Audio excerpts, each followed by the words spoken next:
That's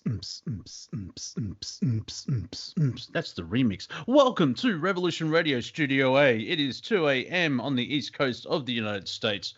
And this is Planet Collingwood, a comedy show. A big thank you to Why Not and the gents for the Y-Files. If you enjoyed the last 2 hours, please go to the website, which is freedomslips.com and or revolution.radio. For Revolution Radio is 100% listener supported and everything can help. Yes, I think there may have been a moment of zen there of a break, but I was just building up the tension. And there's a truck going by. Huzzah! Now, if as I said, if you've enjoyed the last 2 hours, donate to the station so we can continue on sharing all this information. Well, basically, this show will try and make you laugh in this moment of now. Let's see, I'm producing myself, which does sound like a masturbation joke, but it's not. So let's calm down. So a bit of parameters for the old... the round table. It is in our round table, but it won't be in the title. But let's add just information that's popped up in the last 24 hours because I've been listening to the round tables all week, and yeah.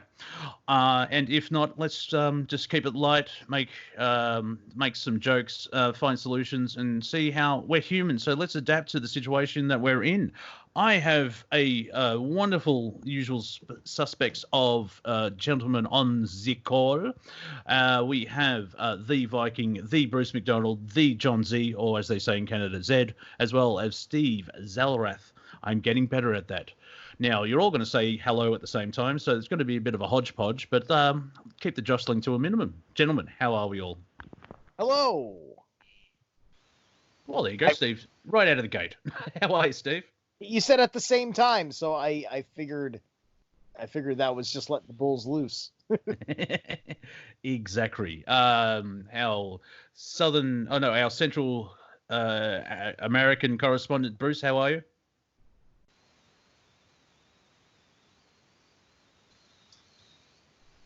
Yeah, lovely. Thanks, Bruce. And that is our Staten Island in the home office there in Staten Island, John Z.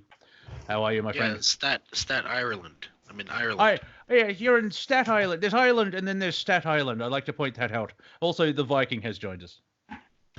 Yeah, doing good. Is that frogs I hear, Bruce? I'm hearing frogs or His mic is not. crickets. I don't hear Bruce. Bruce. We are unable to hear you, Bruce, at this point in time. You may need a mic adjustment, my friend. Yeah, he doesn't know how buttons work. Oh, well, you know, that's the way you start a roundtable with, like, is everything working? But, you know, that's just keeping it real, y'all. We scared him away. So now, a bit of housekeeping. Has any information come out in the last 24 hours that's worth talking about? Yeah, we're all going to die. Oh, no, that... What, again? What? And that's It's from on repeat. I think Okay. it's on a repeat mode here. We're all going to die. Okay. Well, apart from that, anything else? Well, there you go. Fair enough. All right. Well, let's see if we can get some levity and break up the tension of what's going on. Let's change the language that's being used. Everyone is safe at home, and you should practice physical distancing, as well as it's a shutdown, not a lockdown. Because if you keep breaking the authoritarian laws that are in, they'll clamp down harder because, you know, that's their narrative. So I'm going to put forward because yeah, go ahead. Also, important safety tip. Have safe sex. Well, yeah. Oh, that's right. Tonight's show is sponsored by SJ's Dojo Ninja for Squirrels. Let your rodent defend you. And the title of this show, I've decided straight out of the gate, is Will You Be My Quarantine? And make sure because that's 2 to 4 weeks, so make sure you find the right person. There's a ninja school for squirrels. Yeah, it's for I about didn't know 2 about it. Yeah, I try and mention it as often as possible. Well, I remember it. Yes, squinges they're called. Could you ever forget? Exactly. How can you forget squinges, my dear man? SJ in his woodland retreat Now, has Bruce rejoined us? Not sure. Yeah, he's rejoined us. He just hasn't figured out the whole microphone thing. Can you hear me? We can now. Oh, great. There is an echo, though. Oh, there's an echo, is there? Yes. I can't speak to that. Let me try one more time. Okay. Just keeping it on the fly here, ladies and gentlemen. And so, I think, I've. How about now, Bruce? Hey. Oh, much better. Love your work there. You've got fine technicians in the background working feverishly. So, I'll start with Viking because we're using a premise that he puts forward a lot, which is basically find your passion. And let's just put forward some solutions or ideas of how to cope with what's going on. And like if you want to knit, you have if you've been let off or you're in job looking for work or whatever it is, and you're going through all that economic crap because even today, like if the virus disappears tomorrow, the economy's completely rooted, which is an Australian term. It means it's broken and just wrong. So let's use this time for the betterment of humanity, be it meditation or finding your passion, writing, painting, talking to friends. Viking, do you want to add to that and probably say it better? No, I'll definitely follow up on that. First of all, this coronavirus is crap. It doesn't even exist as far as it being a pandemic. It might be, one of the flus. There might be some pneumonia going around. But this is an absolute, slap against our integrity here. So as long as we're in this situation, we're on holiday. We're just basically on vacation. It's a great time to, as Monty's pointing out, find your passion because it will get you in this mindset of your true sense of being, yourself, your bliss, your joy. It'll keep you in this higher vibration, in this higher state of being, and why not? Everybody has that 52 Chevy in your backyard. You're always on the rebuild. Well, now's a great time to do it. And this is a great time to learn how to knit or play guitar or garden and get your spring garden in, your spring cleaning. Anything that gets you out of this rhetoric of this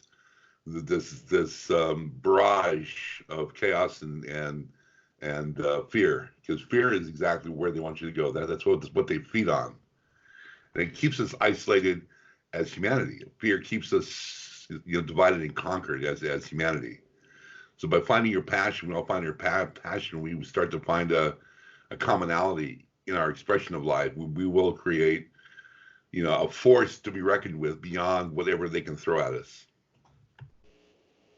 Yeah. Not to disprove anything you've just said, please don't take it that way. There is a virus, even if it's a normal flu. For me, anyway, you don't want to be sick. It may not be. I think they're trying to prevent a pandemic, but of course, politicians and media have just grabbed the fear stick and gone for a run.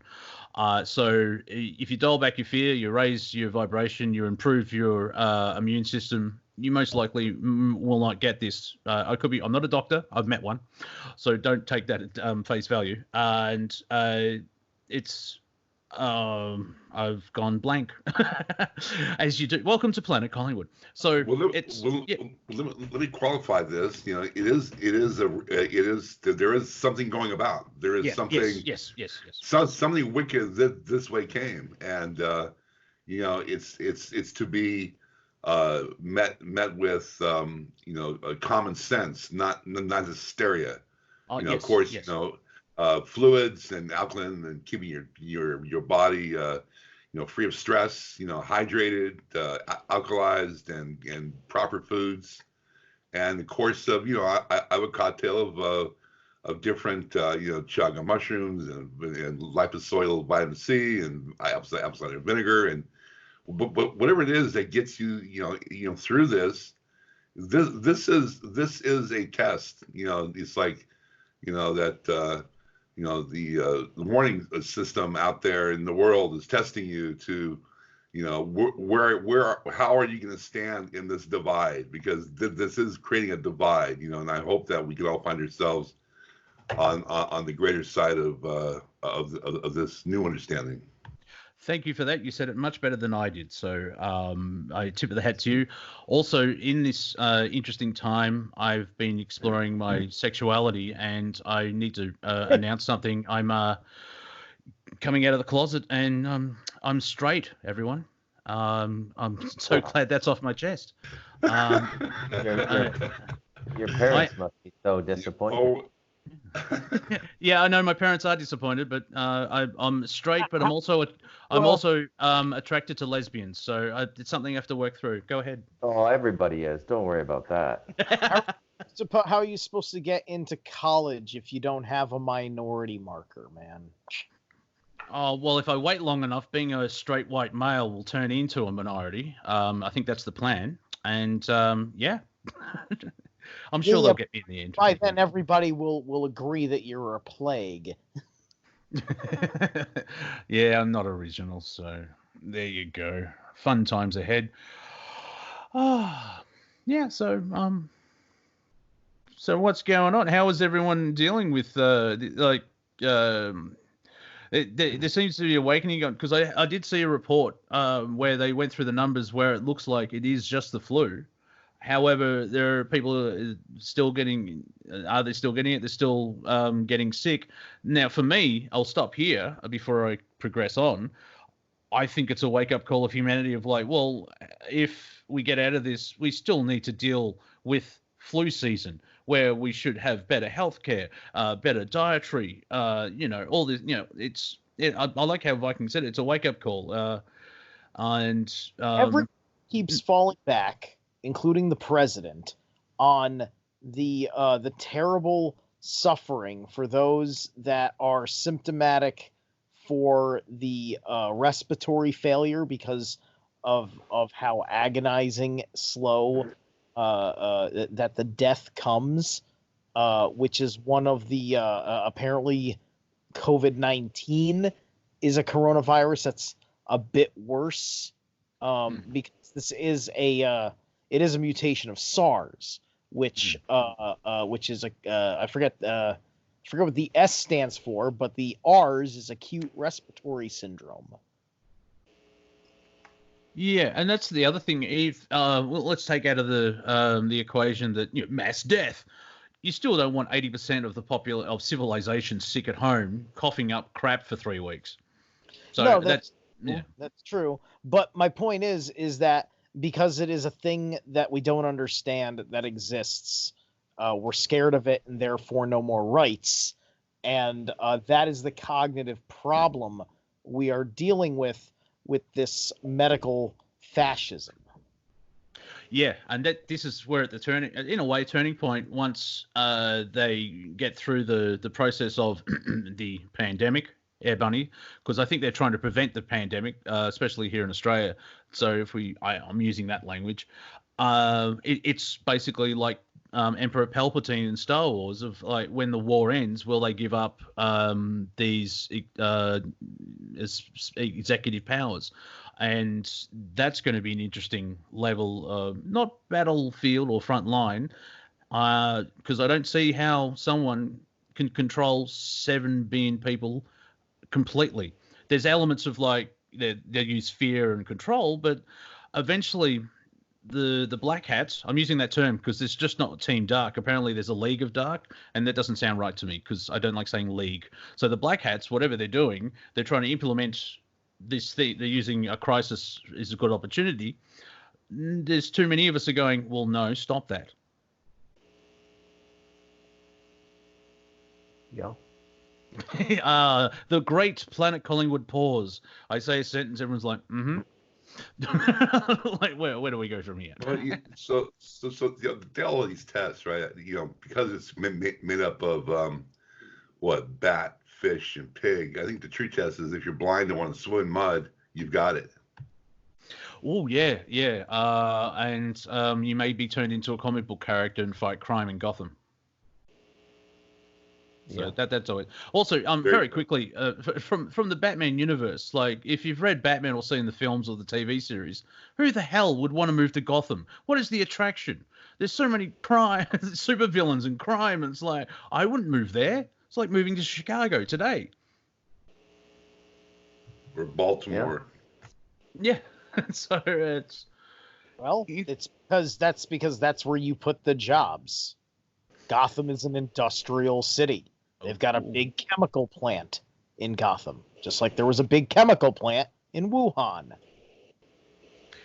Yes, yeah. Yeah. So, Bats. yeah, it's Batman's fault. You see how Bloody- this works? Yeah, bloody Bruce Wayne. It's actually the Scarecrow's fault, and everybody's seeing bats. We've seen the plot to all of these movies in different respects. Yep. Yeah, and I can see where people say predictive programming. I think some of it is divine synchronicity, where a creator just taps into an idea and then it somehow manifests in a certain way later on. Like there's a Twitter account called Tidiana McGrath, which is a parody account. She actually said that because Julie Andrews in Mary Poppins has soot on her face because she went up a chimney, that's blackface, and that's just pure satire and parody. The problem is 3 months later the New York Post posted an article in all seriousness saying that Mary Poppins is problematic because it has blackface in it. Like, what? Yeah, that's the level of weirdness that we're in. So the original Mary Poppins, right? Idiocracy at best. And the irony of that is that, you know, that was like the whole thing with the chimney sweeps were like, you know, poor working class Londoners. Yeah. Yep. And also, due to wokedom, Dick Van Dyke has changed his name to Penis Car Lesbian. Yeah. Ah. Hey. It's a good one. I'm laughing on the inside. Yeah, you're the type of audience I hate. It's like, I'm laughing on the inside. Yeah, that's freaking I've had someone, like, I would do a joke and he would just go, that's hilarious. No, if it's hilarious, you'll be laughing. Like, just don't say the word. I think you keep using this word. Go ahead. I saw the final Carson show in 91. Was it 91? No, it was early 92. I was in the bar area of a comedy club in Vancouver called Punchlines. And at the time I had just finished university and I had gone out to Vancouver to visit my sister, and I was there for about 6 or 8 months, and then I hopped on a plane and went over to Taiwan to teach English. But I remember watching that final Tonight Show episode with Johnny Carson. I mean, everybody was on it. Bette Midler, like, you know, and the guy never laughed once. He would just go, when something was well done, he would just go, that's good shtick. The owner of the club. I watched the whole show with the owner of the club, just me and him at the bar. It was just, and then I just thought, man, you know, too much of anything is a bad thing. The guy had been in comedy his whole life, and he literally could not laugh anymore. It was mind-boggling. You ever met anybody like that? I haven't met John Cleese, but John Cleese has said the same thing. He rarely laughs anymore because he knows the technical side of comedy, and you're doing that, and to get him to laugh is like a rare treat. Here in Melbourne, it should be on now, but it's not. Oh, happy April Fools, everyone. It's been cancelled because of what's happening in our reality. It's like, well, we can't beat this. On Trump could make an announcement and saying quarantine's lifted today, April Fools. It's always possible. It could be that nuts. It's like, listen, we took out Nathaniel de Rothschild last night. The Council of 300's been dissolved, and the Pope is currently under actual house arrest because we don't know where to build the prison big enough for him. All that stuff could get announced. It's just wishful thinking. Yeah, and you can just see the insane left go insane. Because, like I've said before, and I'll say it again, if Trump cured cancer, their response would be, "What about all the oncologists? Why doesn't this man think of other people?"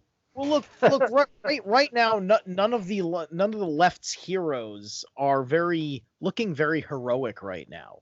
If the circumstances of the universe came down on them, considering that the best thing that they were able to do for you was to tell you to be obedient, as many of them are, then it's not going to be that outrageous. What are you going to do? Risk getting the coronavirus to protest the injustice put upon your favorite pedophile celebrity? Yeah, and don't the celebrities look terrible when they're doing their live from home stuff because they don't have stylists or makeup artists or anything? It's like, wow, you look worse than me. So there's that unveiling. I love the one with the guy.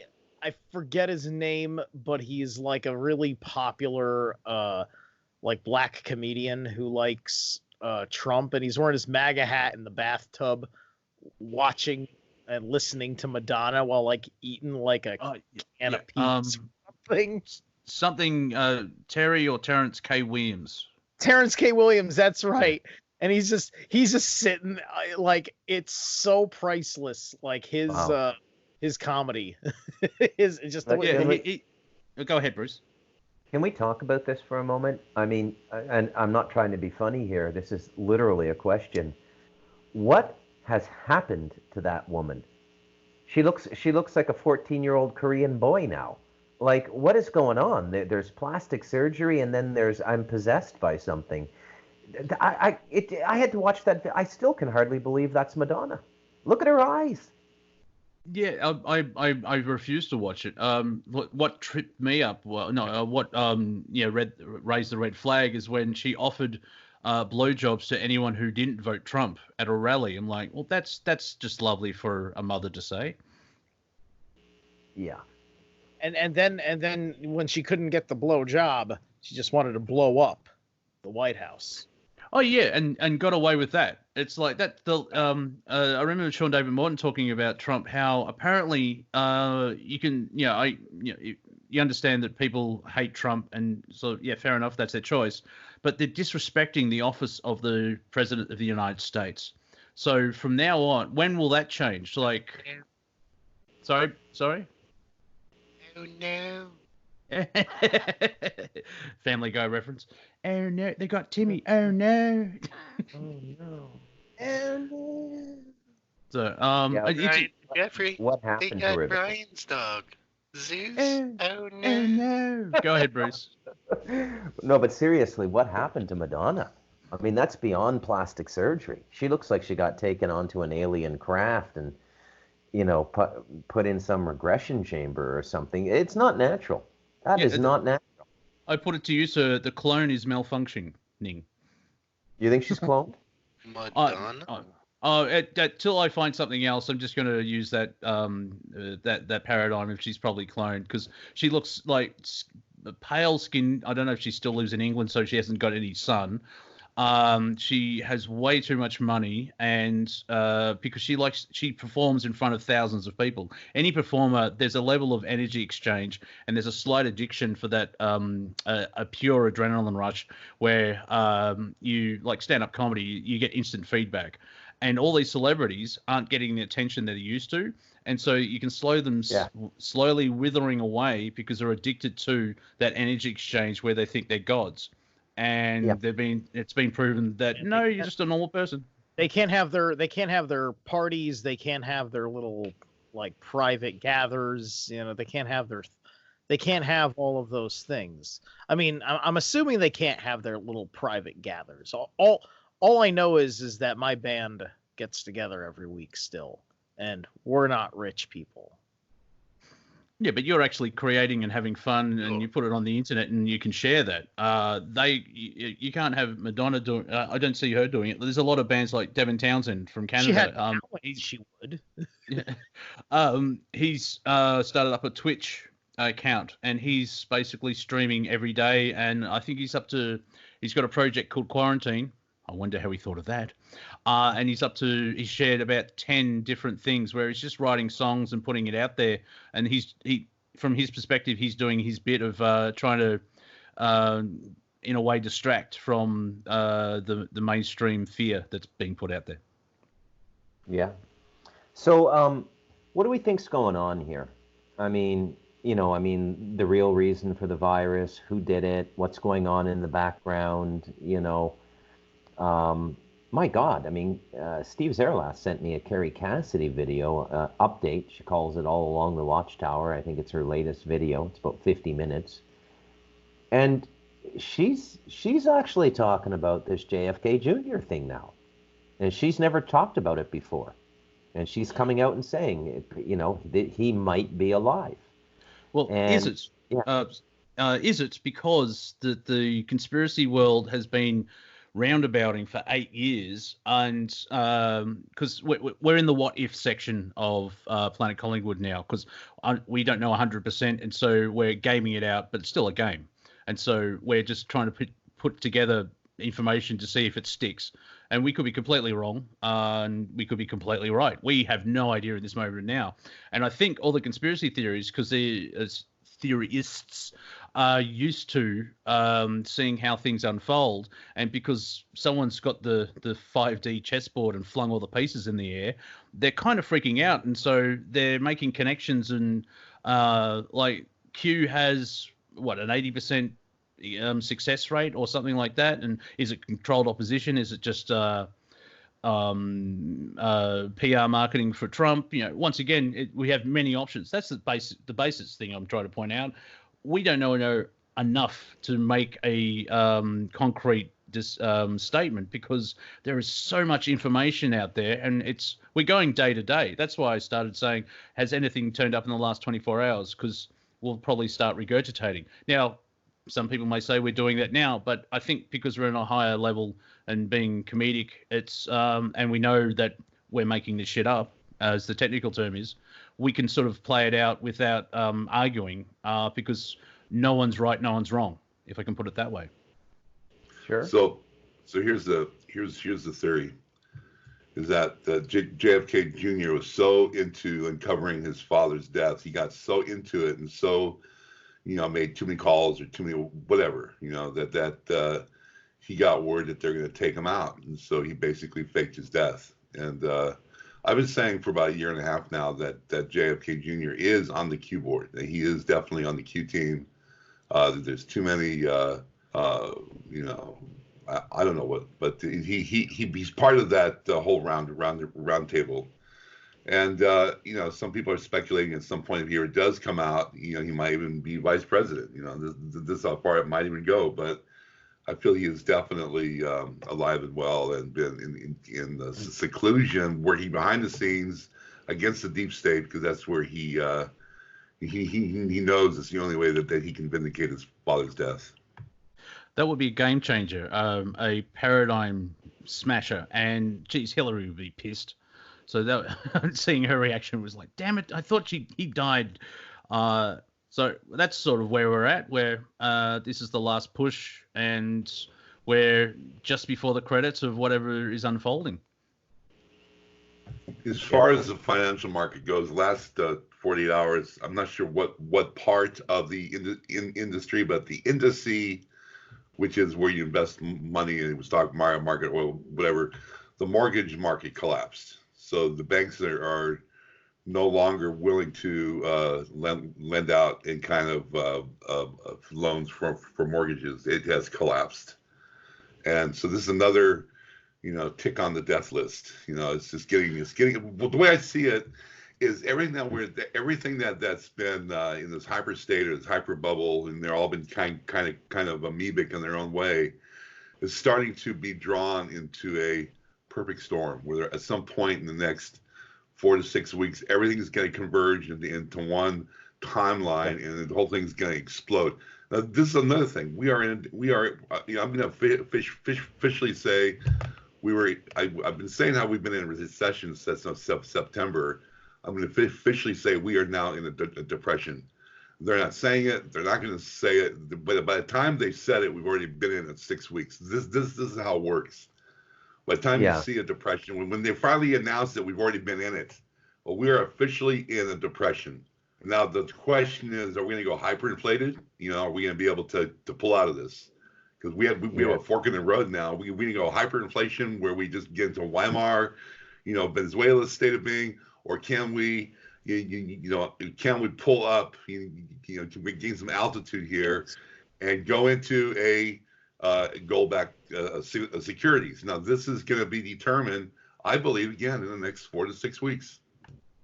Yeah, but I mean, nobody's going to be happy about that, right? Because it's impossible to re-equitize the system to where it was when it collapsed. So, I mean, again, I always bring this up. What do you say to the keener who's had his nose to the grindstone for 25 years, working 60-hour weeks, maybe started out with a master's degree in something, or maybe a dentist or something, but really, and they got their savings, they got 10 million, and they're just going to get wiped out and start over? Like, how do you equitize a reset? And how do you normal? And let's take it to another dimension. What about all the people in jail, and especially in jail for revenue stuff, like IRS or Canada Revenue Agency in Canada? Is it an immediate jubilee for them? Are they released immediately? Because they're in jail for failing their end of a social contract. And the government, by the way, insolvency and bankruptcy is the government failing on its contract.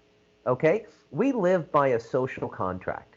You call it the straw man, call it whatever you will. The sovereign men on the land and the free men on the land like to burrow in that rabbit hole quite a bit. I don't say don't go too far into it. It's quite maddening. You can go crazy in there. Certainly it happened to Sean David Morton, peace and blessings be upon him. But think about this, guys. Now, I know I'm the cranky detail guy on these roundtables. And, I'm feeling a little bit vindicated now after for a year and a half listening to this 5D nonsense, and we're going to some kind of a utopia. And I'm happy to see that everybody's coming back down to earth a little bit. Nothing is really changing except what's changing. Okay? And what's changing is our entire system doesn't work anymore. And it's kind of shameful when you think about it, because not only did we invent this game, the British and the Americans. Okay, first central bank is 1684 in England, started by Amsterdam Jews. They got William of Orange in there, and they basically occupied the royal position in Britain from about 1667 to about almost 1700. And then it went back to the Stuart family. But there was an anomaly in the royal lineage in Britain. And that's where all this stuff snuck in. And I'm not blaming the Jews here, okay? Cromwell was at war with the Stuarts. Amsterdam Jews backed Cromwell. And the deal was, we get a national bank when you win. And you have to execute Stuart, because if you leave him alive, he's going to kill us. And so Cromwell fulfilled his contract. This is the beginning of official usury. Now, I want everybody to think about this for a moment, okay?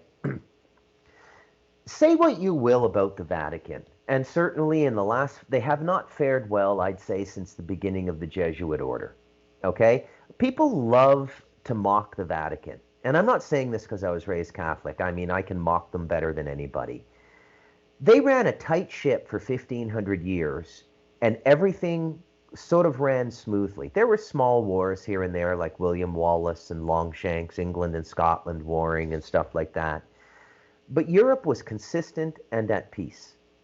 And it lasted for 1,500 years. And the one thing the Vatican kept out of Europe was usury.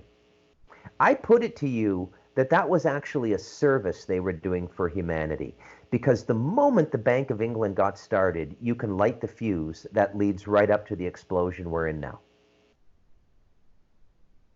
Oh, quick question. When they started the central bank in 16, whatever it was, is that the transference from tally sticks? Well, no. What do you mean tally sticks? Like the abacus, the abacus, the things the Chinese use there with the balls on the string? No. There was a way of actually using sticks. Did I get the name wrong? Yeah, they actually used the fasci. The fasci stick is what they would break, and you would have the stock of the stick, and you'd break the stick, and the fracture would be a unique fracture or something like that. And so one guy would have the stock. This is where we get the stock, and then the other guy would have something. I don't know if it was called bond, or perhaps it was because you would bond the sticks back together or something like that. But that was a way that you validated that it was connected to you, the asset. I think to add to that as well, from what I saw, is that there was notches put on the sticks, so it'd probably be very similar to that concept. And so they, instead of having notches on these sticks, and that was their sort of currency, they shifted to coin or something else. Like, it was really weird, but there was a transition from one economic system to a new one. That much I can say.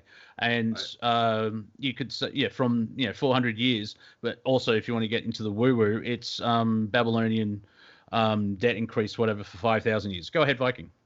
Well, let me just say one of the major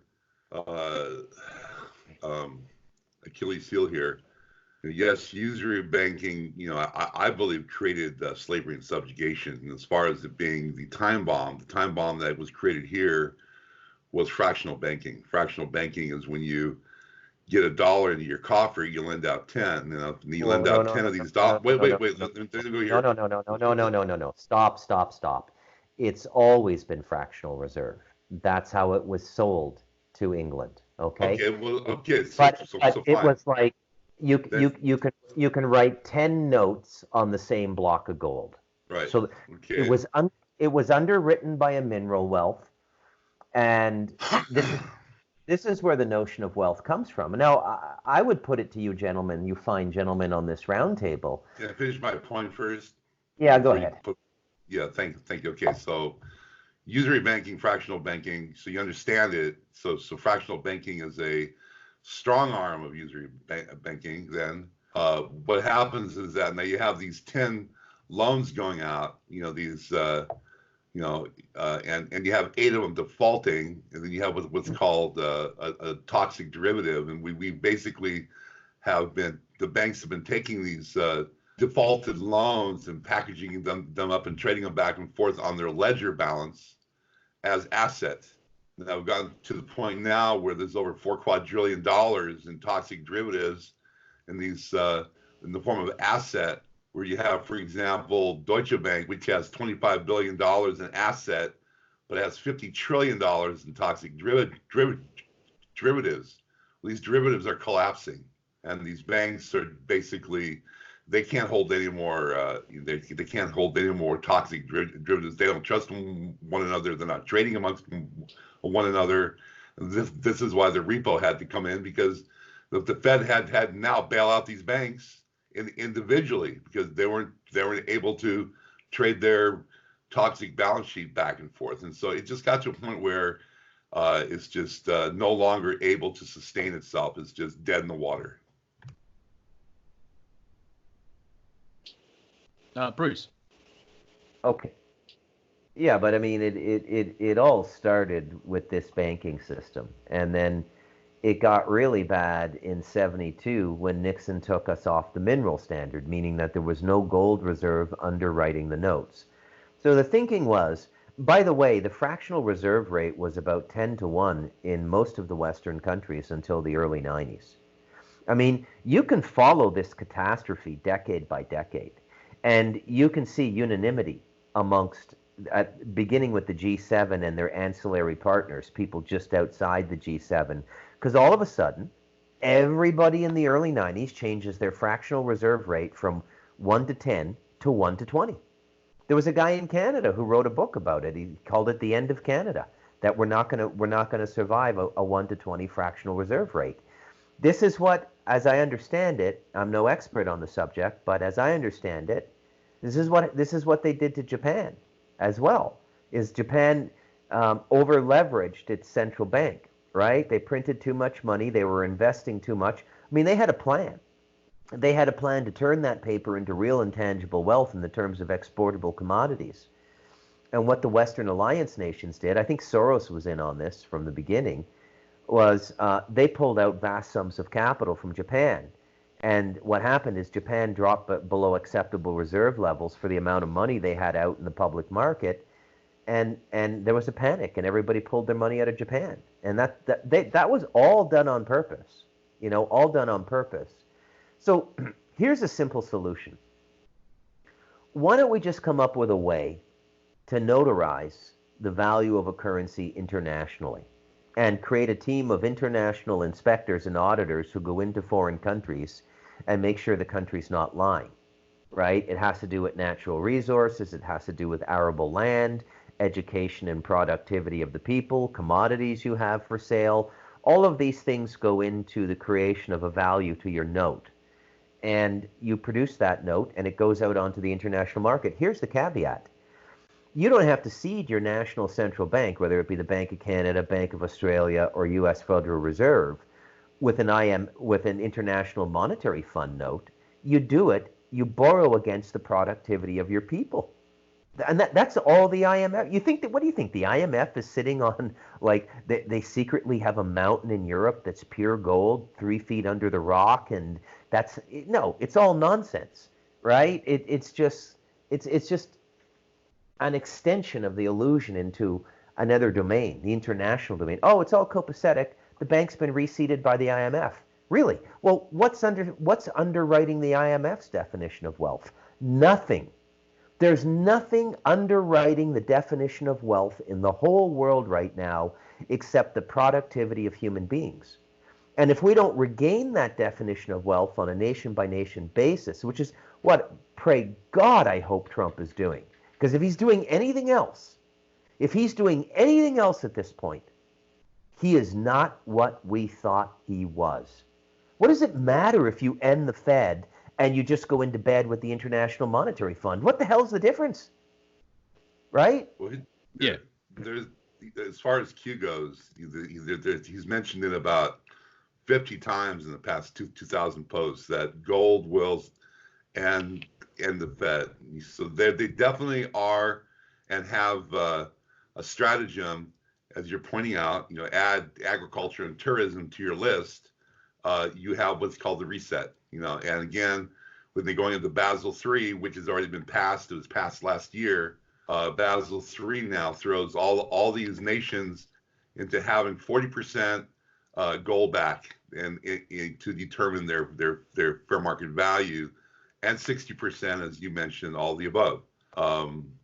So I believe that this is actually the strategy, and this is what I was saying the past few weeks, is that when we have this 3 days of darkness, they're going to shut down the internet and put in the QFS system that will manage with transparency. In other words, there's not going to be any of this, floating ledgers that are going to, pump up the value of something that's not there.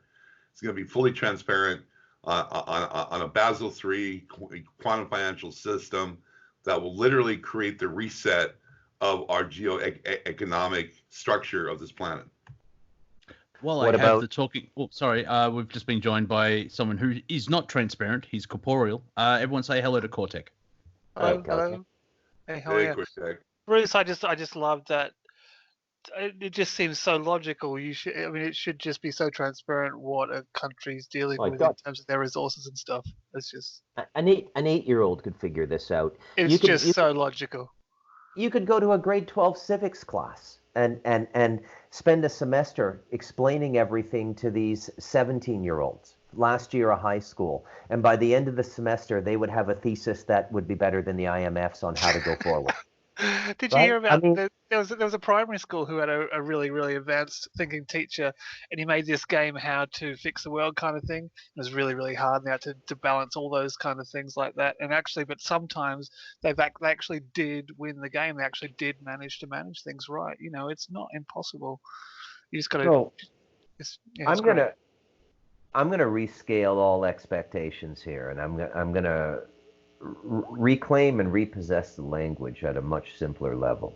So we're not talking about 5D or 3D or 4D, although there really seems to be a 4D bleed into our 3D reality now. I don't know about you guys, but like everything is paranormal for me now, ever since I wrote that bloody UFO book.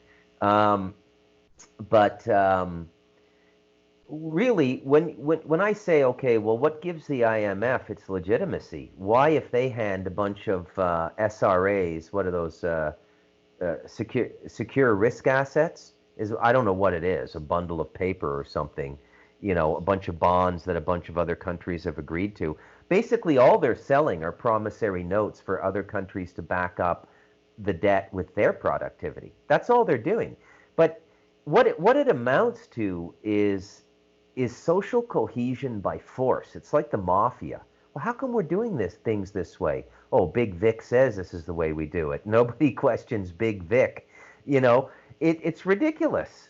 And I hope what's happening 3D, 4D, and 5D aside is that we're graduating from a society of rule by force to rule by merit, where everybody sees what's correct and they just kind of do it naturally. Because if we get a chance to do it and we screw it up, it's on us. And this is the big fear too, is that, after decades and decades and decades, centuries, some would say, certainly if you go to my 1684 thesis, everything has been ruled by force, right? Conscripted to war, go and kill people whether you like it or not, and blah, blah, blah, blah, blah. Everything has been ruled by force. And it's really been around who has the right to say anything. And so what's attractive to socialism, at least intellectually for the youngsters who don't know any better, you don't know anything in this world till you're about, I'd say, 35 or 37. No offense to anyone on this call who might be younger than that. I don't think anyone is, or anyone listening who might be younger than that. Yeah, I don't care what your marks were in your graduate program at Cornell. I don't care if you have a 180 IQ and you have 5 PhDs and you're 25. You don't know anything till you're about 37 or closer to 40. You just don't know anything. There's a certain amount of life experience that has to be aggregated through years and decades where you finally come up with an individuated perspective that makes sense. But I would hope 40. Sorry. Yeah. I would hope that we're going to a culture of merit and where the principle of socialism, where, and talk about bringing back nationalism and patriotic pride. But you see, it's very difficult for them to bring that back now because they stomped the shit out of it when they kicked the crap out of Germany in World War II. That's what Germany represented, the fascism and the pseudo-Holocaust aside, because the Holocaust never happened. It's a lie. That's what they jumped on Germany for, was, showing the world that you didn't have to live by the rules of this emerging money cartel. And back then, the muscle was Britain. It was all Britain. It didn't become America until after World War II. It was all Britain, and Britain ran the show. And Germany, I mean, the restrictions upon them resulting from the Versailles Treaty, which was the war reparations contract from World War I, were like, it was insane. Nobody could have looked at the Versailles Treaty and said, well, Germany could not have said that, well, Germany's going to be going to war in another 10 years. We're giving them no option. Either this or pimp your daughters out into Berlin brothels for foreigners. That's what Germany was. Read up about Germany when Hitler was, making his bones and going up in the party and stuff like that. It was unbelievable. I mean, the level of trauma was mind-numbing. It was like they were like emancipated Vietnamese American prisoners of the Viet Cong, right? I mean, they went through like a period of absolute insanity, and they had to come out of it. Huge. Yeah, and so what Hitler did was he said, "F this IMF thing." And it didn't exist back then, of course, but it was starting to form. What did they have before the UN? It was the League of Nations. Whoa, yes, what a title! And that was just after World War One. That was kind of the plan to bring in the one world government. And all the Arab states said no and walked out, and it sort of crumbled.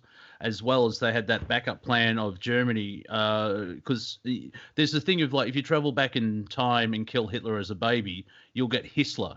It was a perfect storm. because of the way, like, Germany didn't even start the war. They came in later, but they were blamed for everything and had the living crap kicked out of 17 different colors of crap kicked out of them, and that fueled that the anger. And for whatever reason, Germany seems to be the whipping boy of these. The globalists, and they were called internationalists before World War One. And very quickly, the problem with globalism is that it's forced evolution in a certain way. It's not happening naturally. Go ahead. The German people were the last people to come in and have a nationalization. Their lands, the Germanic people, after Rome had found its place. Thank you. After Rome had found its place through Europe, they were always kind of like either a territory of Rome, or their people were kind of under the jurisdiction of a different king or whatever. And then it was like the 1800s or so, with one of the most predominant German families, I think, was Hohenzollern. And they were like the family that put Germany together and created the first Kaiser. And the Hohenzollern family, they have a website. They still exist. They're a dynasty that has like a big like family-owned company. So they're still a key player on the economic side of Europe. Yeah. They would be one of bloodlines. Sure. You go a little bit further back and you've got the whole, Prussian Empire thing, Germany and Russia and all that stuff. But look, my point is, Germany represents everything that they've been working against since World War II, which is a highly motivated, ethnically homogeneous, patriotic, unified people capable of intense learning and productivity. It's basically been the Special Olympics economically and nationally since World War II. Not a single country on this planet has really been allowed to express itself, except for the United States. And they were just being built up to be the muscle for the globalist plan, which never really left Europe. It's always been a European thing. As much as it seems like America's been running the world, it hasn't. Okay? It's just... it's the global intelligentsia network of whoever was actually allied with each other during World War II, amongst the winners, which would be presumably the United States. Germany lost the war, but the Nazis won it, is what people forget. Yeah. And we're coming up to the break, so that's kind of a good position to do that. I know we started out with comedy, but we're having a good conversation, so we'll try and put in jokes. I did recently see a 7-second long video of a man dressed as a banana walking down the sidewalk and then slipping over someone who was lying in front of him. It's very funny. What's not funny about that? Someone who gets out every day. I stayed home today, not for quarantine, but because I wanted to. Free choice, ladies and gentlemen. Try it. And also, so just waiting for the music to kick in. You're listening to Revolution Radio. This is Planet Collingwood, and we hope you're enjoying the conversation, trying to have a giggle. And we're, in a way, we're sort of just looking back of how we got to here without all the doom and gloom and all that aspect, where it's like it's just information. How you use it and how you react to it, how you respond, which is a responsibility, is totally up to you. I think I've had it enough, so I can't hear the music, of course, because Skype's very unique, and that's just great. So all right, we'll just sort of let have a moment of peace, and then we'll slide into the messages, and then we'll be back in the next hour for more of this. That's my comedic brain working at optimum level. Yeah, it's more of the same. I hope you enjoyed. You're listening to Revolution Radio. See you soon. Yeah, I'd say it's done now. Steve, why don't you segue us back into this program? Yeah, what's good, everybody? You are listening to Monty Dean's Planet Collingwood. This is Revolution.radio, 100% listener-supported station. So please help us out. Hook us up. Show us some love. Show us, hit that site support button. send us a check PayPal order if you so choose.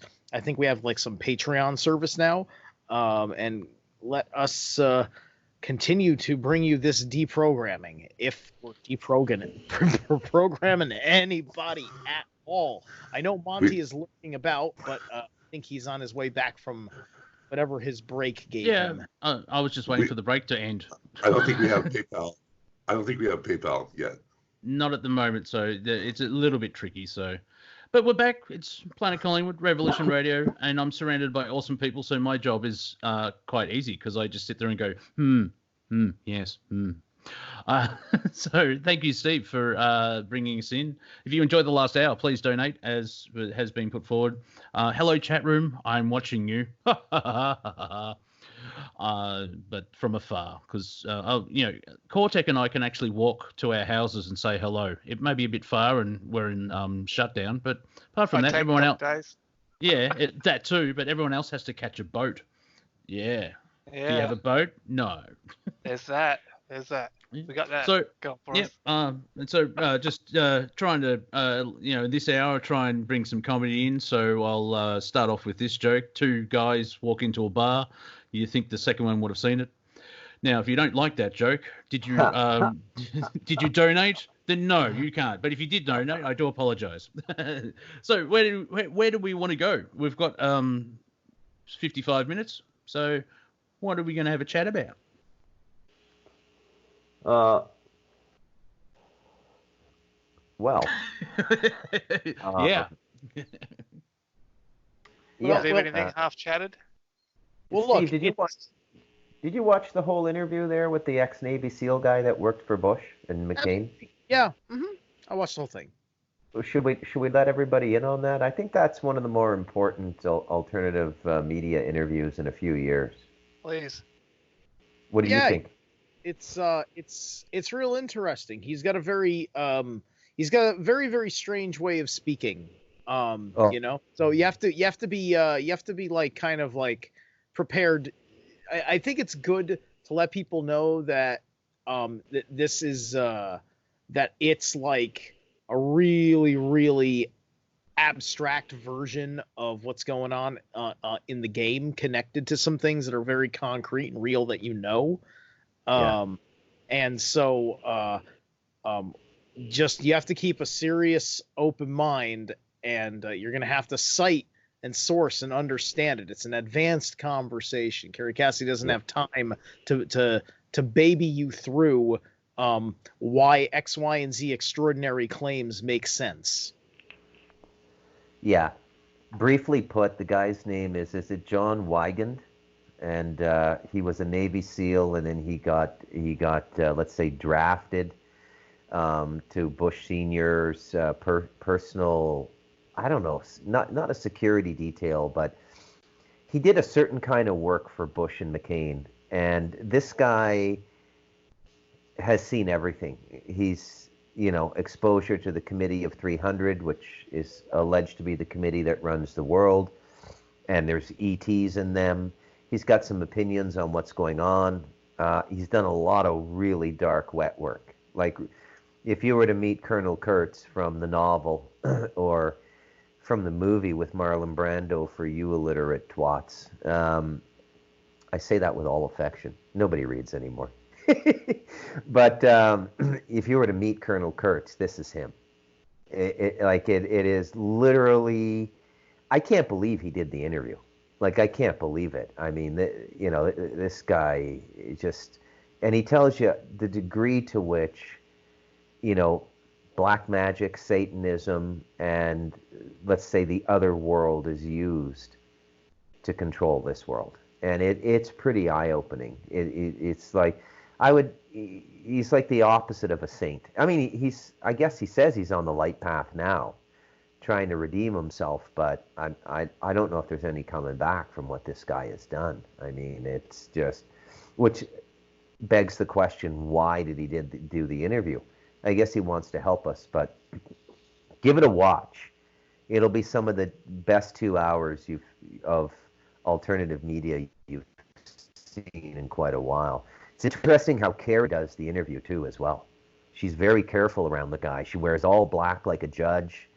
And I don't know if you noticed that, Steve. Like, she was tiptoeing around this guy. He's like, these super negative dark wizards, you've got to be very careful around them, right?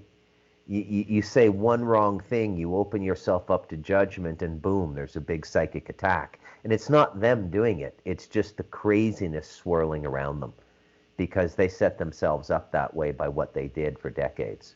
Very interesting. Certainly one. Yeah. I think that makes sense when I think about the kind of the spirit force that's behind a psychological impulse that will end up having a certain relationship to, like, say, my energy vibe and just the natural course of conversation, the headbutting and what the headbutting means. And here's a little insight from John Wigand. Hey, you morons, stop talking about adrenochrome. It has nothing to do with adrenochrome. They like our blood, period. The adrenochrome is just a distraction, a way for the human mind to understand what's going on. It's not, they do produce adrenochrome, but that's like a byproduct of I think they were talking about some sort of, like, adrenochrome factory, if you will, right? Like, that's one thing, I suppose. But, like, the adrenochrome, when you're doing it in the midst of these sacrifice, I mean, like, what's his face talking about this whole time? He was trying to distract us. Darn I don't it! think they know. That's the thing. What's the guy's name again? Who was big on this stuff with us? I don't know. On Rev Radio? Yeah, he was on Rev Radio. I can't remember his name off the top of my head. Old man whistleblower about the satanic child. Jay Parker? No. He's got grizzly. He's got that grizzly, very grumpy voice. Real soldier in the fight. Is he new? He did the Sandy Hook investigation. He did that. Yeah. Fetzer. Fetzer, thank you, Jim Fetzer. Right. So I mean, like, you know, that's like insulting to, like, Jim Fetzer. Jim Fetzer figured this out. I mean, sure, they like our blood. Yeah, they're vampires and cannibals, but we understand the chemistry of the. It's like there's that too. It's this ritual magic, which has a very important place in psychological conditioning. And all of this stuff, black magic or false light magic, which is the evil form of black magic. This is all filtering in subconscious, unconscious work. That gets into the collective unconscious, and then people get, like, these ideas about certain spirits, certain messages from on high or whatever, but it's actually all attached to the negative thought forms that were emotionally charged through the suffering in these horrid, vile, unspeakable acts, and locks you into that fear. And so a lot of people think they're hearing from the one true God, when what they're really hearing is the negative archetype of the collective unconscious. This is the stuff that Carl Jung was arming our psyches against. Quick question: is there DNA in blood? I know there's blood types, but is there DNA? Okay. Because because that would if it's a cellular organism, then it has DNA. Okay, because that would be fascinating, because that could open up a rabbit hole of they need the DNA to try and stay linked to this level frequency, or they want to become us or something like that, or that's probably why they because DNA is information. So just postulating, putting it out there, and I could be completely wrong. The DNA on that level, on that metaphysical level, the spirits use the DNA as a portal. Stargates are genetically coded, right? You can't pass through a Stargate unless you have genetic material that gives you a frequency lock with the realm on the other side of the portal, and vice versa. So they need our genetics to be over there to hybridize with their genetics, so that way they can mutate into a species that can occupy this planet.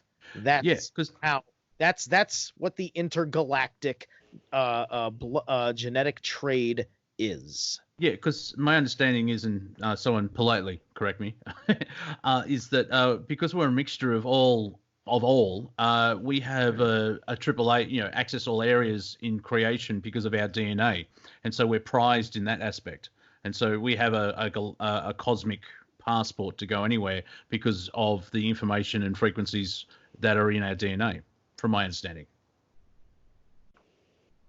Yeah, but I think what this interview did was it pulled the curtain back on, Carrie's been talking about this stuff through her own vernacular for years now, like at least the last 5 or 7 years. She's been talking about, this increasing level of darkness on the planet. Tip my hat to her. She's done more work in this field than anybody, and she's still doing it. And there's no living to be made here. I mean, she could easily have a better life going to work as a publicist for a big company or something, and she could do that easily.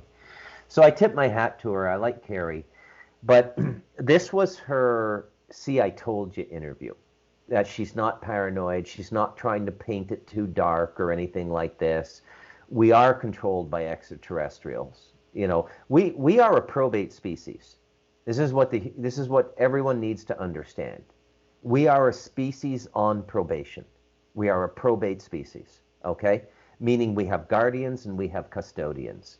And we are pretty much left to our own for the most part. You could make the case that's not true for the last few centuries or so, and it's gotten really bad since World War II, but we're leading up to something. But what this interview does is it's Carrie's ability to say, "See, I told you so." It like as dark as you think it is, it's darker. It's darker. And like I said, I told Steve to watch it. He watched 30 minutes the first time and quit. Said the guy was making no sense. I said I had to listen to it twice too. Try again.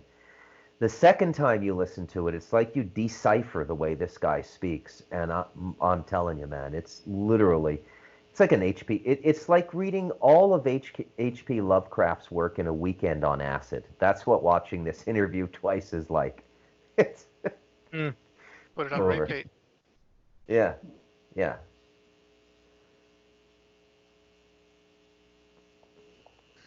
So fun times. And... yeah. But it's important. Be aware. Oh, yeah, not taking away. You got to engage this stuff to be capable of helping people, to let them know what's really going on, right? Sure. Yeah.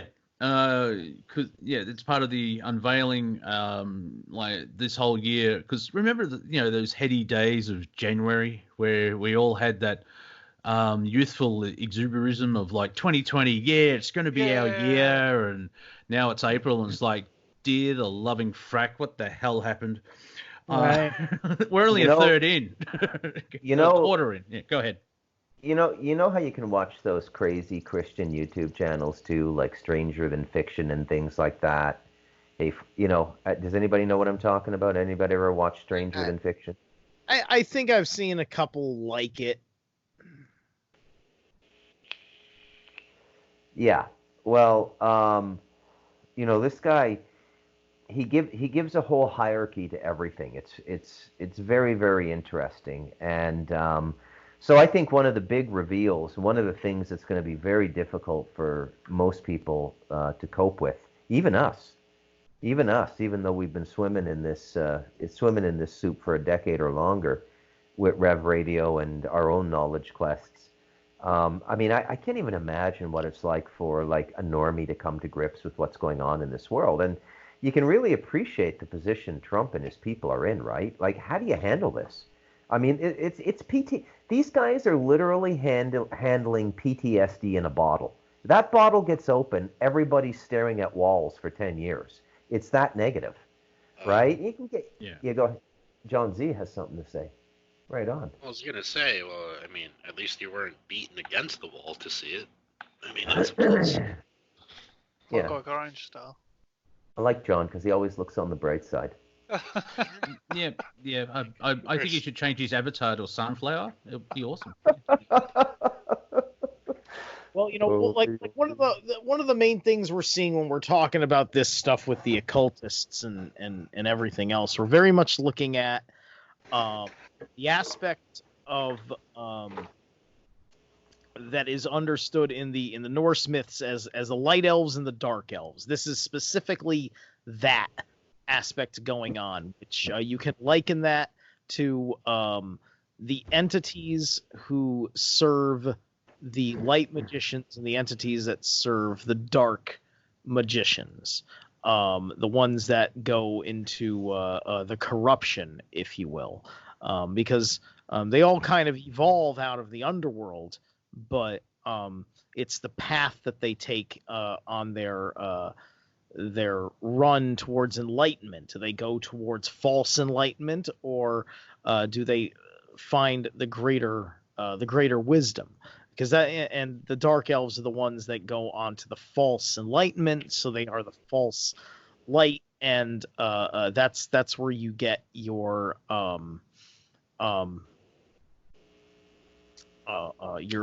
Illuminati bad guy idea archetypes. The devil that comes as an angel of light or whatever. And I don't want to say Lucifer because I don't want to give any credit to Lucifer as understood in the Bible. But there's the Lucifer that's understood by the Satanists, and there's that one in particular, versus the Lucifer known as Phosphorus in Greek mythology, who is a benevolent character. Mm-hmm. I find it kind of funny. Even people who claim to be enlightened or have walked on a path, so to speak, always find it kind of funny how they they put everything into kind of everything back into the box. Everything is black and white, good and evil, right? Yeah. Yeah.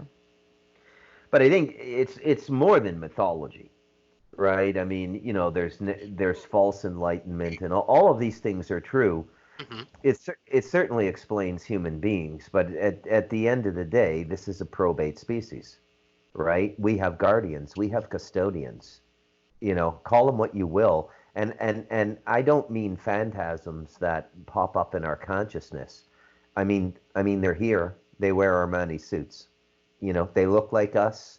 You might know there's something a little bit different about them if you were in a room with them, but you wouldn't be able to put your finger on it. It's another thing that he brought to light is that he says, look, in all of my years of skulking around in this world, he says, I've never seen a reptilian. I hear they can shapeshift.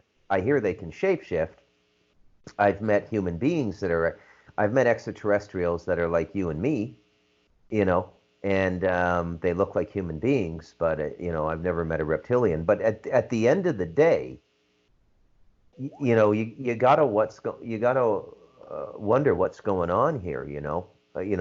How much one human being is going to be allowed to do, whether Donald Trump or whomever, and where it's coming from and what we're fighting, right? Well, because it's never one. It's always a supported system.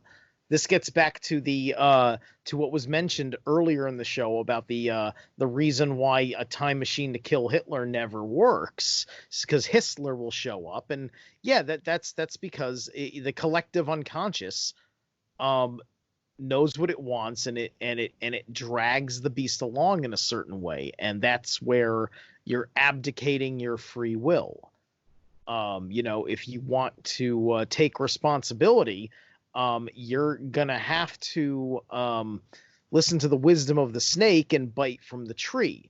There's a price, but at the end, your investment will give you strength. Adam and Eve learned strength by being kicked out of the garden. That's the part they don't tell you, because Adam and Eve go on and they do just fine outside of the garden. Yeah, that's that. I mean, they had to obey adaptation. God because they were scared. They were afraid of God, so they still obeyed him from outside of the garden.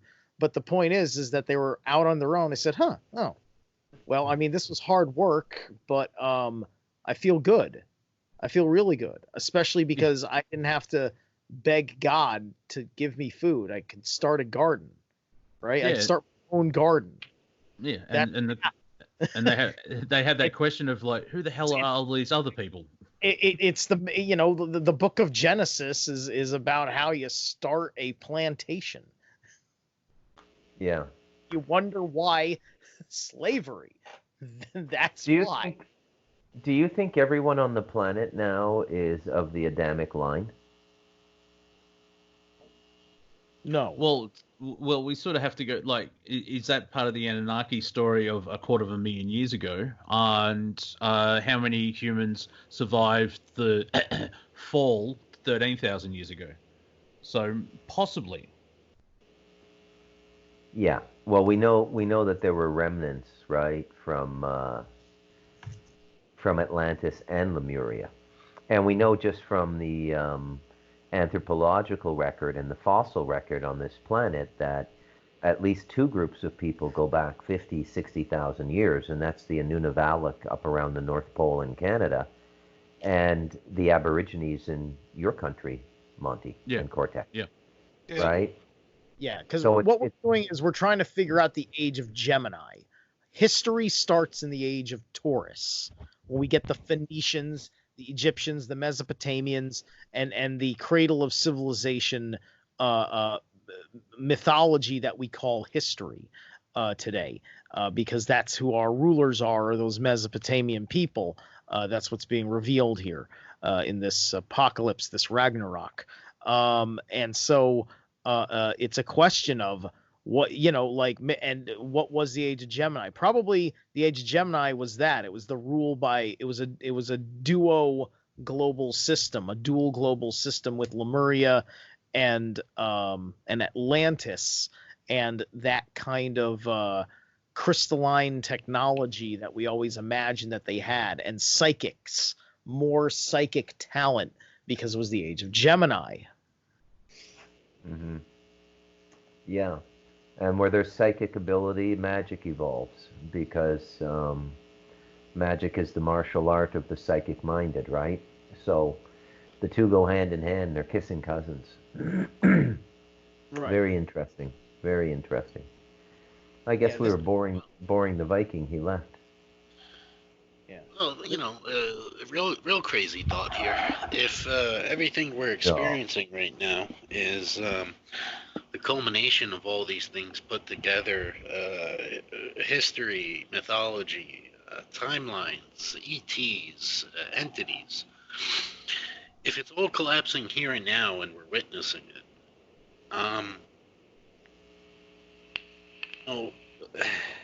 you're right when you said people are going to stare at the wall for 10 years. I don't even think they'll get that far. I think they'll just spasm and die, to be honest. But yeah, we're coming up on a moment here, aren't we?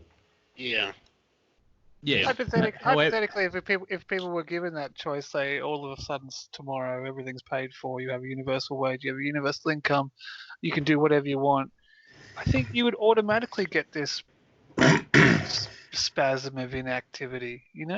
People being forced to do everything for so long, there would be a large percent of people who just go, I'm going to do nothing. Well, in one way we've been working through trauma, which could be millions of years old, and then on top of that, you have just the trauma of normal life for 400 years ago, over the last 400 years. Bruce, go ahead. Well, yeah, this idea floats around and quite a bit in certain circles at Rev Radio. They're making us do it. We don't own our lives. At what stage of living on this planet was life frivolous and carefree? The Aborigine? Mesopotamia? At what point in human existence on this planet did you not have to till earth to grow plants? Did you not have to learn animal husbandry? Did you not know how to build a house and how to repair the house so your children don't get pneumonia? At what point was work not needed on this planet? It's a narrative that's crept up here at Rev Radio. I call it bong politics, because it's mainly coming from people who want to get high all day. And look, clearly, you've paid your dues. No, nobody's asking you to slip an envelope to the union steward, John. But work has to be done here. What is degrading? And look, the architects of this modern system, they can't take it out of the equation. Because if they take it out of the equation, we go insane. Because work is part of the equation. It's part of the fundamental calculus of being human. And I mean, take a moment and imagine a world where nobody worked. What do you think would be going on? Do you think people would be like inventing things in their backyards and painting 30-foot murals and, running around in circles singing Kumbaya? Most people would be getting inebriated, eating chocolate, and masturbating all day. The very truth about that question is we actually don't know. Yeah, and it would be their choice. That's the point. And I'm sick of relying on someone else's opinion about how frail and fragile people are to hear the truth. Okay, that's just ridiculous. The thing is, if I may very quickly as well, if you define work where if you're working 40 hours a week at a job you hate, but there's things like I've noticed by doing my YouTube channel, I have enthusiastic effort where there's no resistance. I'm doing the right thing. You do what you love and you love what you do. And so is that classed as work or is that classed as play?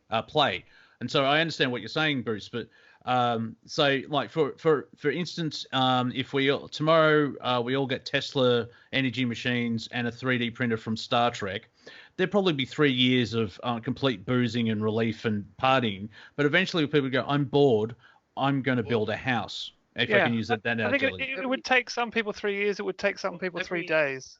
Yeah. Everything you've just said is a side effect of the culture of modern day. Totally. Now, if we would go back, even let's just say 200 years to the 1800s, I would be willing to bet that if everyone had everything paid for and didn't have to work, just to for work's sake and put some paper stay on the alive. Table, yeah, I would imagine that they would be doing a hell of a lot different things than this modern day age, because I mean, outside of the sweatshops, there's very few craftsmen left. The old traditions, blacksmithing, glass blowing, all the primitive skills, they're all gone. Yeah. Well, it becomes standard not to even be able to get to your passion or be a master at your passion. A passion is just a hobby. Sorry. No, that's all right. I'm in the generation. I'm Gen X, groovy. But I remember my dad having a shed and tools, and you could make everything.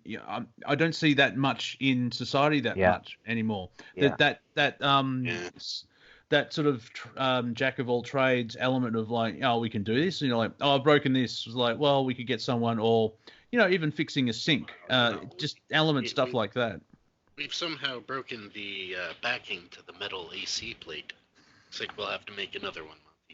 Oh yeah, there's the throwaway society, but also while you've been chatting, I just had the thought.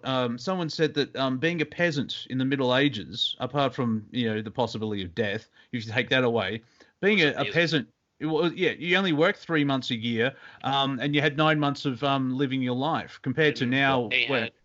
They had the best diet probably ever, and it's kind of funny when you start thinking about it. The royalty. Yeah, the rise of royalty would have the best, the best food and everything, but because you're a peasant and you work the land, everything's right there. Well, and you can chart that with the rise of dentistry. Yeah, excellent point. Yeah, refined sugar is probably the most evil thing ever introduced to human societies, and once again, thank the British. I think that dentist drill is a close second. Yeah, but they're connected. Sugar is the most evil thing ever introduced to human beings. It causes the cancer. Refined sugar is not meant to be in the human body, especially refined white sugar. Now, you can eat sugarcane extract. You can eat maple syrup. Glucoses are good. Pardon? Causes the AIDS. The refined sugar, it's a small cube, and apparently it's a rich tapestry. You just don't want the cat AIDS. That's the one you're looking out for. The sugar cube, like the molecule, the refined sugar, is actually a cube. What's the matter? You don't cheese it? As it goes through the body, there's slight rips and tears apparently, and it puts the body out of balance. And nice. Yeah, like they brought in refined sugar, and apparently cancer went through the roof at the same time. Yeah. And, call me cynical, but I think they've known what they're doing at every time. And another thing that I've learned lately, I guess I've always known it on some level, but it takes an incredibly discerning eye to distinguish between what is a ritual sacrifice and what is an accident. And I mean everything. Space Shuttle Challenger was a ritual. They sacrificed those guys and one lady. It's all sacrifice. It's all when you start to get a sense of what's going on this planet. I have to say, you don't have to be a Christian to believe in Satanism. It's real. They're doing it. It's really happening. And while we've been asleep at the wheel, abandoning our ancestral religious roots, which are largely Christendom in the Western world, I mean, these dark side religions have just been growing like refined white sugar cancer that they are. I mean, they control everything now, everything, and the entire infrastructure for this, everything we know about how this happens, all starts in like the 17th century in England with the Bank of England. Everything happens then. The Freemasons form then. Okay, that's when speculative Freemasonry begins, where it's no longer about brick and mortar, where it becomes a purely spiritual undertaking. Like, how did Solomon control the demons? That's a good question for a builder. So it really, and I know I'm talking about this stuff a lot these days, and it has to do with what I'm working on, but it really is. And a lot of the ET stuff, that's been brought in because of the negativity of the Satanists. You see, there's chains of causalities in all of this stuff. One domino falls, wait one generation, see what comes next. And who knows? I mean, Trump and his timing and whatever is going on in this world, it wasn't an ideal time to try what Trump and his team are trying. But I think I think there's no other choice. It's go now or forever hold your peace. And this world can go a lot darker than it is now. This is actually, even though it's like 3/4 dark now, it can get even darker. And it's getting very close to that right now, right? I mean, God help us if the Chinese start running things. I mean, that will just be hell on earth. An example that I'll put forward is it would make. Would you agree with this statement? It would make North Korea look like a paradise. I don't know. Probably, yeah. Yeah. But it would be ugly. It would be ugly. Yeah. Well, right now, North Korea has already had all these protocols in place, so yeah. I shared a meme where it's sort of based on truth, unfortunately, where a coronavirus case was discovered at 9:02. They had one, then 9:07 it was 0 again, because they're basically just shooting them. It's like, yeah, that's not good. Yeah. And yet and another thing, yeah, it can definitely get darker. Lovecraft's favorite way of speaking of the moon was in its gibbous place, meaning almost full, meaning that you have not reached peak madness and it's already this mad. Yeah. Yeah. Have you guys watched a TV show called The Man in the High Castle or Castle? No. Last I want to see right now. Well, yeah. I started to watch it. Yeah, it's fascinating. It's about parallel dimensions or universes, and in the main universe that you're in, the Allies lost. And so I only bring it up because you can just see how the Nazi idea and faction, it's very 1984, where you have kids ratting out their parents because they said the wrong thing at the dinner table. Yeah. Yeah, that was the same. They expressed that in Equilibrium as well. The young children were like these monitors, and it was just like subtlety, like very very subtle things that let you know that you were off your meds, and that was it. And the Gestapo just grab you.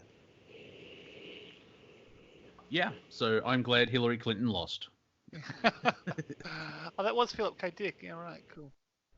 Yeah, it's fascinating. I was talking to John before the show, where I think my mind's all gone higgledy-piggledy, but we brought up War Games, the 1983 movie where it's got AI sort of takes over with Matthew Broderick starring.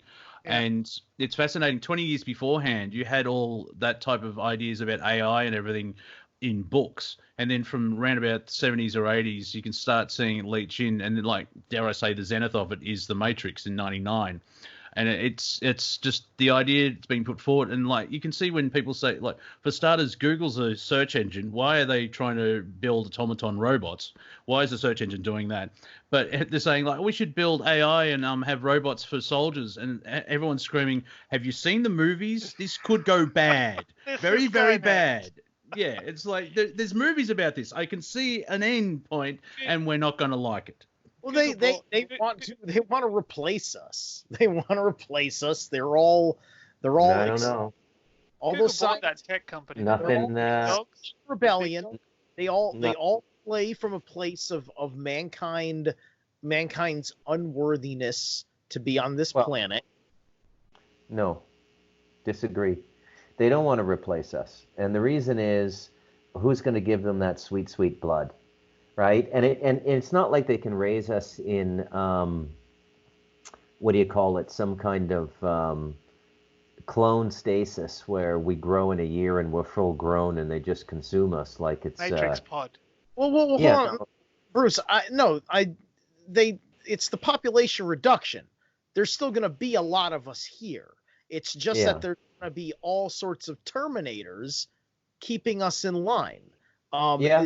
This movie is played out in both the remake of RoboCop and the remake of Total Recall. Both of them have that element.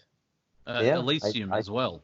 Elysium, and Chappie, which is, those are all South African-made films from a white guy who has an opinion on apartheid. Think about it. No, you're right. You're right. There's just something very, very dark in the world now. But they're never going to get rid of us entirely, and they have to keep a facsimile of life going, because the blood they like is one from a normal human being, and the ones who actually eat the flesh and bone, they actually savor the emotional content of us, right? So it's in the bones, it's in the meat. It's weird because part of the consumption is the life experience of the human being, and so it's different than eating a cow or a lamb or a pig or a chicken. It's different. And I don't mean to be so dark tonight. I do apologize. I keep going to this dark place tonight. But that's all right, because we did try to start out with comedy. And however, for me, we're sharing information, but we're not going into the negative side of things. It's just being aware of the information, as well as the point that I've forgotten. Please go ahead. Was it after watching that Robert Wegand video, Bruce? Somewhat. Oh, that's I remember now. What? Give it a watch, Cortek. Give it a watch, and then call me when you're done. Call me direct. No, my secretary will type you right through. What I think Bruce is alluding to, which is true, is it's been in the background for so long, and this is part of I'm calling it the change, because the event's been taken over and all this type of stuff. Eventually, we'll change frequency and go to 5D. I think we're seeing the start of that. The thing is that the dark has been exposed, and so we're seeing more of this now. Yeah, but is it being exposed because it's vulnerable, or is it being exposed because it's walked out voluntarily from behind the curtain? That's the question. The latter. I'd say the latter. Yeah, this whole Trump narrative is beginning to wear a bit thin on me. I believe he's trying, and I want to give my full effort behind it because look, if we don't get this right, it's at least 1,000 years of darkness, and a darkness we can't imagine now. Nothing in our history would come close to it, unless none of the remote viewers or time travelers have accurately described Atlantis. Atlantis may have gotten this dark towards the end. I know most of their spiritual teachings went to black magic. This is a cycle, by the way. Okay, this is a cycle. People talk about. You ever hear Robert? What's his name? Chris Hedges talk about the decline of empires. These great YouTube videos. Very erudite guy. And he gives a list of things, massive credit and sexual dysphoria is a characteristic of a collapsing empire. But the one he doesn't talk about is magic.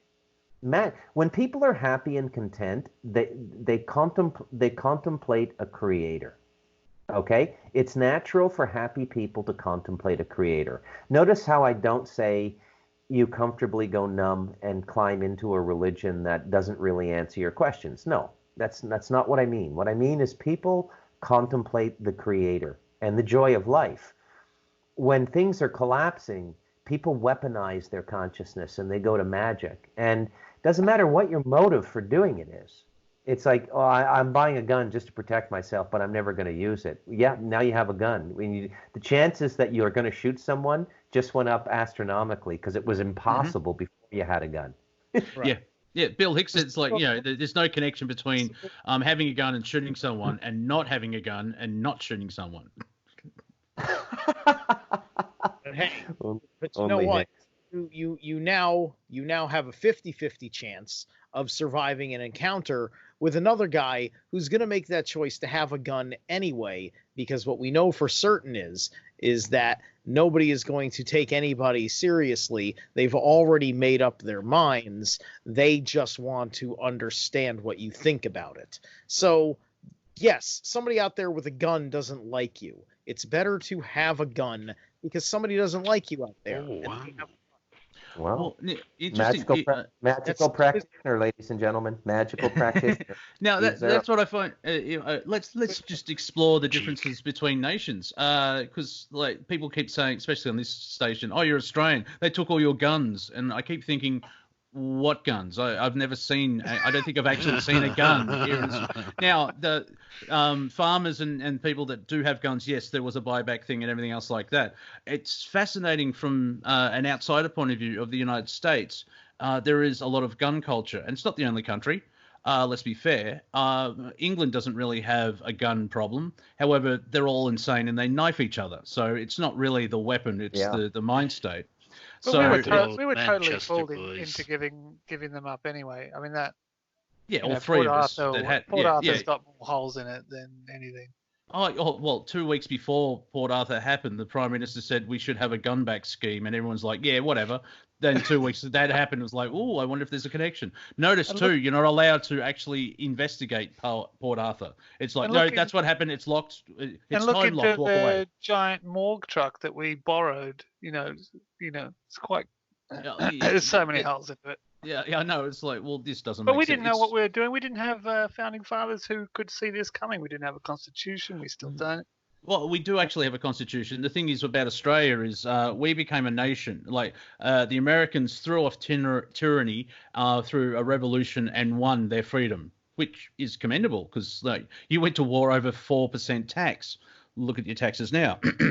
In Australia, we became a nation because someone signed a piece of paper in a park. It's not the same, is it? It's not the same. It's not. There's a slight difference. The character. Yeah, and it's interesting. Was that the warden? Well, that one way. Jobs. The governor of Australia, whatever, and then they became the governor general who represents the Queen. In the mid '70s, the governor general actually sacked the prime minister and the parliament. and that was 1975, called the dismissal. And one thing that happened after that is they stopped teaching school children that there was a constitution, and the constitution never changed either. So today, the Governor General, if he gets he or she gets a message from the Queen, no, I don't like him, get rid of him, they can sack. It's very Australian, of course, getting sacked. But you can. You can sack. Wow. Yeah. So, Go ahead, Steve. In Australia, you were in a constant loop of the opening credits of Monty Python and the Holy Grail. An element of, yeah. And then we have New Zealand, which is slightly different. Right. So basically, you've got a constitution, and advocate for the Queen since 1975 has censored the education and awareness. We really need to get back and shake that shit off again. In a way, yeah. We have the Australian Constitution, as well as each state has their own constitution. Now, the thing is, the way that Captain Cook stole the land, he planted the flag in Cooktown. I mean, what are the odds? And it wasn't actually we claimed this land for Britain and England and the Empire. It was I claimed this land for King George III. And so in the Constitution, when it was made, it was Queen Victoria was still alive. Our sovereign is Queen Victoria and her heirs. And so it's a private family business. Now, wait, is Queen are the Windsors in Victoria's bloodline? I forget. Is it all the same? Yes, they still are. And also, fun fact for those playing at home: the House of Windsor was created in 1917 because being called Gotha Saxe-Coburg was too German during World War One. It's a bit of a mouthful too. That's my point. Queen Victoria was not one of them because Queen Victoria was the late 1800s, right? Yeah, but the Queen is still linked to Queen Victoria by bloodline. Right, but it's not. So wait. There are descendant. Yep. Because I'm just making sure because there's some funky crown law stuff out there, and so it's entirely possible that there's a loyalty split in that respect. So, just. Well, it's factions of family because they're all inbred retards anyway. Pardon my French. Like in Blackadder Goes Forth. If you want to see World War One from a comedic point, it is a brilliant show. There is one point where Captain Darling, another genius name. Hello, Darling.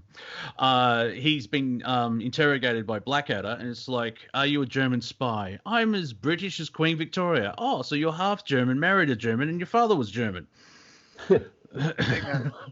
Yeah, and so it's the British royal family are descendants from Germans because they're from Habsburg and all that stuff. There's a TV show called Victoria starring Jenna Coleman, which is about the life of Queen Victoria. I care about more of that royal family than the actual royal family, but it's all German, and you can see like it just sort of backs up the David Icke thing of the 13 bloodlines where they're all intermarried. They like the Kaiser and King George V, I think, they would play a game. They had the same size beard. They looked exactly the same. They would swap uniforms at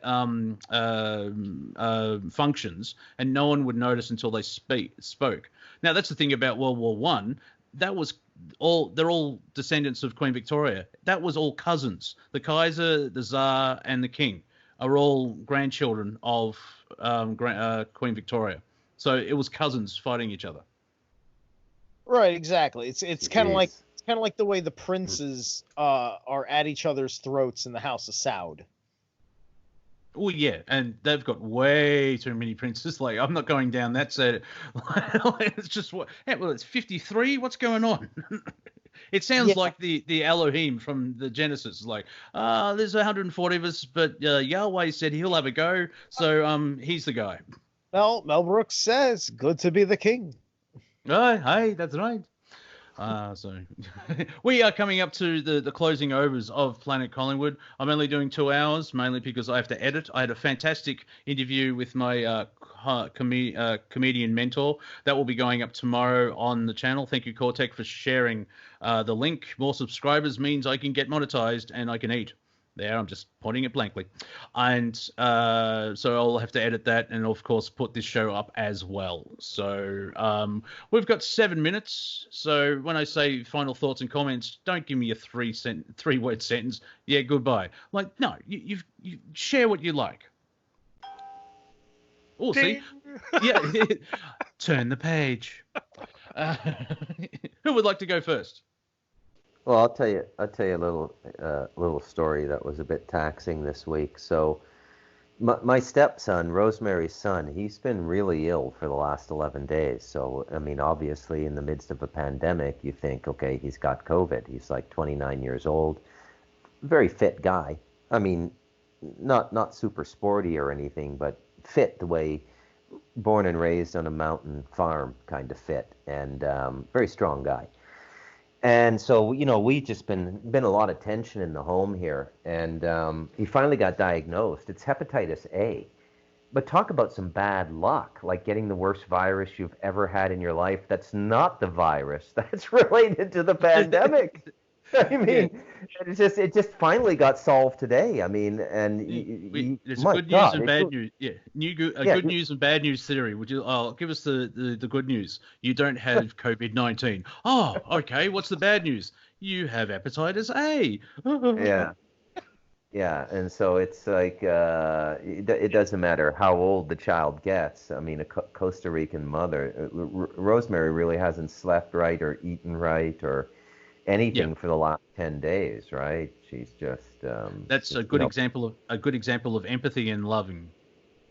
Oh, it's insane. I've never seen anything like it. It makes me feel we Anglos, we white people from the Five Eyes countries, we're not loved. We're kind of raised like pods, but we're not really loved like Latino children.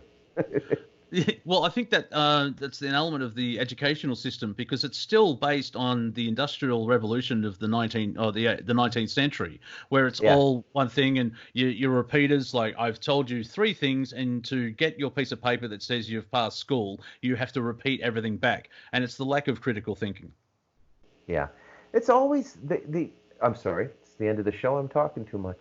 Next, who would like to who wants to wrestle Bruce for the talking stick and share that final? I got it. Go ahead, Steve. Zerilath. Like, share, and subscribe to my nonsense on YouTube. I have quite a few things that have been going over stuff like this, especially some recent stuff about demons associated with plagues that are controlled. Been talking about him, that particular entity, and Crowley a bit, as well as some other tidbits about things. Do my best to put some weapons for your mind out there on the shelf. Yeah, it's a good channel. I watch it. I subscribe. He's doing what he loves, and he's loving what he's doing. Who would like to go next, John Z or the Viking? I'll take a swing at this.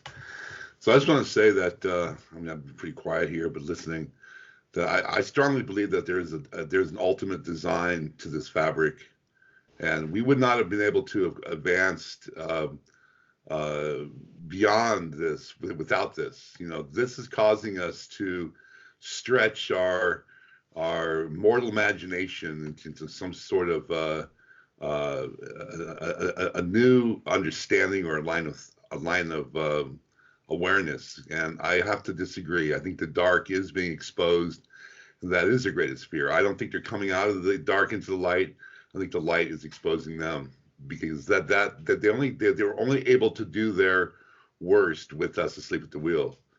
And I think that this what I'm seeing with this absolute arbitrage of a conspiracy with this virus is going to backfire, because it's actually awakening more people than they realize. And the next step here is actually going to be the disclosure is going to be a lot easier and more palatable for people to understand.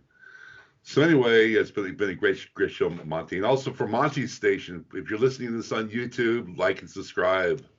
Thank you, Monty. Thank you, Viking. And your show is on Friday. Oh, someone's falling down some stairs. And Viking show is on 2 p.m. Eastern time, isn't it? I know it's Friday. Yes, I'm on Friday. Studio A and Galactic Interstellar Council.